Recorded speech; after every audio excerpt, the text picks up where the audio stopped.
Joining us to discuss the shutdown and the vote, the impending vote today. Congresswoman, thanks for being with us. Thank you so much. Great to be on. So later this afternoon, maybe early evening, perhaps even as late as 9 o'clock tonight. We've heard it's been all over the clock. We're not really clear on when the vote's going to happen, but we know it's going to occur. With your ear to the ground in D.C. at the moment, are all Republicans right now rowing together? They can only lose 2 votes and get the government reopened. Look, I think that we're going to have about the same votes that we had in the original CR. And that's going to be, you're going to always have Thomas Massie voting no matter what, just like Rand Paul votes no. So I think that we're going to have the votes. That's what we've heard. So I think it'll be early, or kind of late this afternoon, as soon as we get to the floor and they do the floor speeches, and then we'll be voting. Look, this is 2 words can describe this. Democrat hypocrisy is just incredible. First of all, the people screaming a Republican shutdown are now angry that we're opening the government back up. The people that are screaming about affordability, you hear Affordable Care Act, is not affordable unless we, the taxpayers, subsidize it. And actually, the rates are still going to go up, even if we were to provide these subsidies, because Obamacare does not work. It costs taxpayers money. And you know what it hurts the most? It hurts the small businesses that drive our economy, particularly in my region.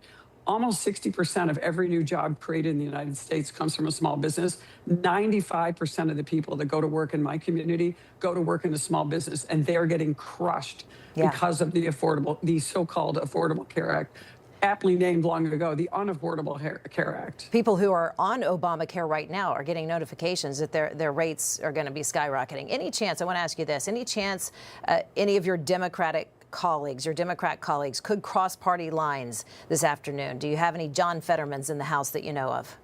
Yeah, well, of course, Jared Golden from Maine, who's now announced he's not going to run again for election, voted. I assume he'll vote again. Potentially Henry Cuellar from Texas, who's often a reasonable voice. We may see a few others that are in vulnerable districts. There are a lot of Democrats out there that are in districts that President Trump won. And so they're going to be considered marginal members that may actually come in and vote for a common sense, sensible CR. I mean, look, we're voting for their spending levels. This is Joe Biden's spending. It was hard enough to get all of us, including me, to vote for a CR, but it was done in good faith. And you just see what's happening in Washington. The Republicans and President Trump are acting in good faith. We care about the American people. The Democrats don't care. They are leveraging the American people. They don't care about how much pain they inflict. How do you vote no at this point after what you've seen over the last 42 days of a record-breaking shutdown? How can you be proud of a shutdown that has hurt the American people, whether it's our farmers, people traveling, our TSA agents, our military? Everyone is vulnerable and hurt by this. How can you go back after this sham and vote no?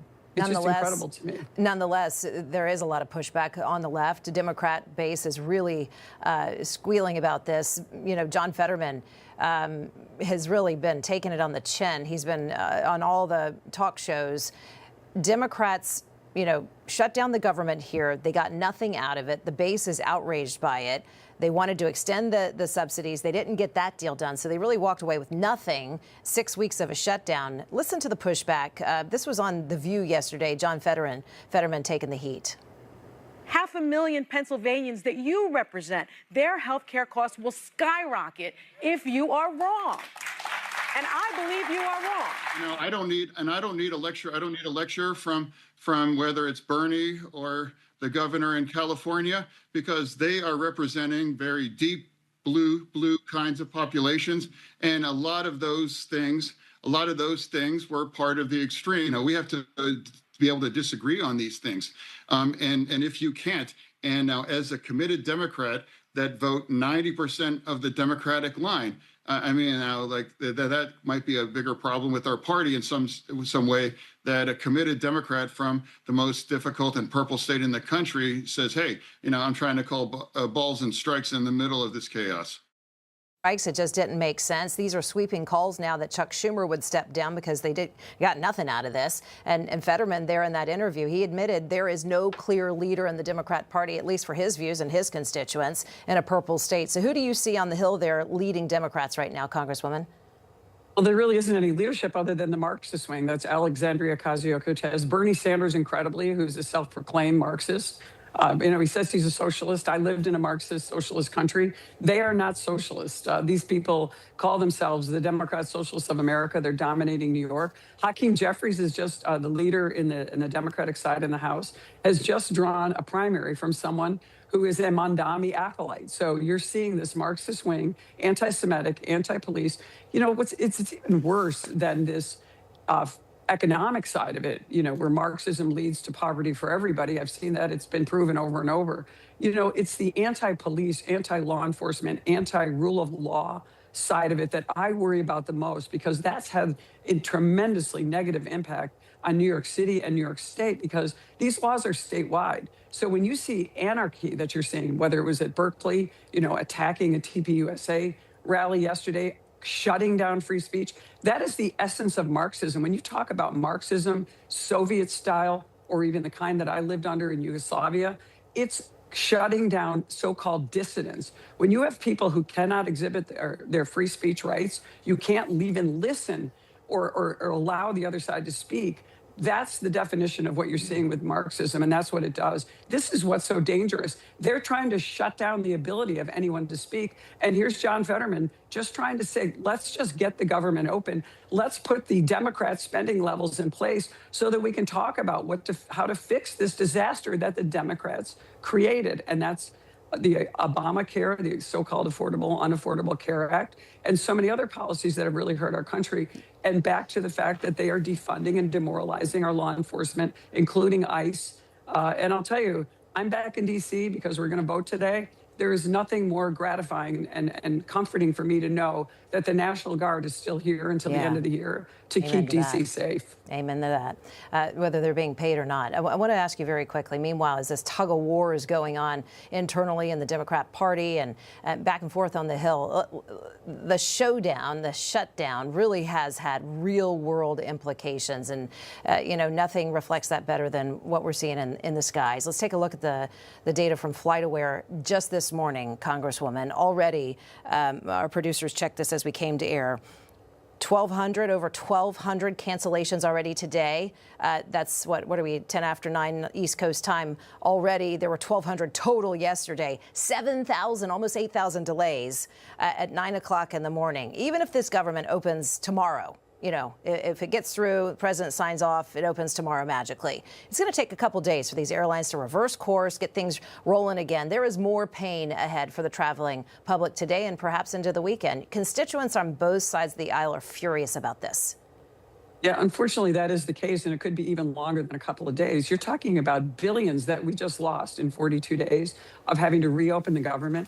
All of this costs money, and all of it was needless. Well, we have a government that is at $38 trillion with our debt, and our deficit is expanding. All we're saying is let's get streamlined, let's get safer, more efficient, and a better use of our tax dollars, not wasted on many of the things that happened during the Biden administration that created the unaffordability crisis that we have, along with Obamacare created almost 15 years ago.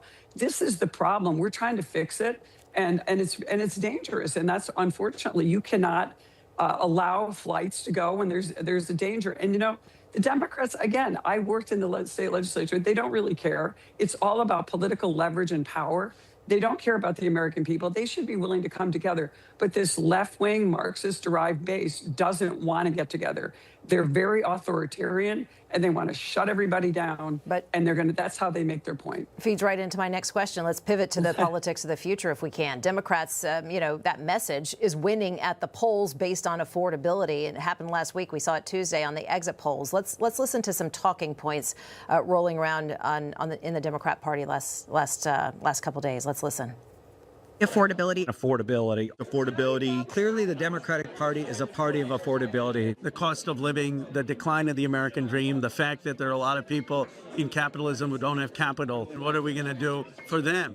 At the end of the day, when people can't pay their bills, Congresswoman, this is what gets people to the polls. It gets them mad, and it gets them to cross party lines. Yeah, unfortunately, the arsonists who set the fire are now screaming about unaffordability. They created it. Massive spending, and massive regulation, over-regulation, and we're trying to fix that. And actually, we did it with President Trump's new tax bill and the renewal of it. and many other things that were in that bill. It was even more expanded and incredible that they're doing everything they can to make sure that that bill doesn't take effect and work and cost us all this money so that we slow the economy down, because they're looking at power. They're looking at the midterms. How can we make President Trump fail? How can we make the Republicans fail? It's not about Americans winning and Americans getting back to an affordable life. How can we make the misery index so high and capitalize on it to the point where all of a sudden, guess what? It's a disaster, and they're going to put themselves in, create Marxist dogma that's going to take over like we see in New York. Look at the mass exodus that has happened in New York under the Democrat rule. Look what's going to happen over Mandami. They've already seen over $100 million in out-migration wealth just with Mandami getting elected, not even sworn in yet, because people are moving to Florida and places where they can get economic prosperity. That's unfortunate. It's a terrifying number. That is a huge, huge number. As a representative of that state, that must alarm you. We do have to wrap. Yes. I want to have you back and talk about that, because that is going to be the story moving forward. We've been covering it closely here on News Now. Claudia Tenney, New York representative. We're going to be watching today, too. Busy night on the Hill. Appreciate you. Thank you.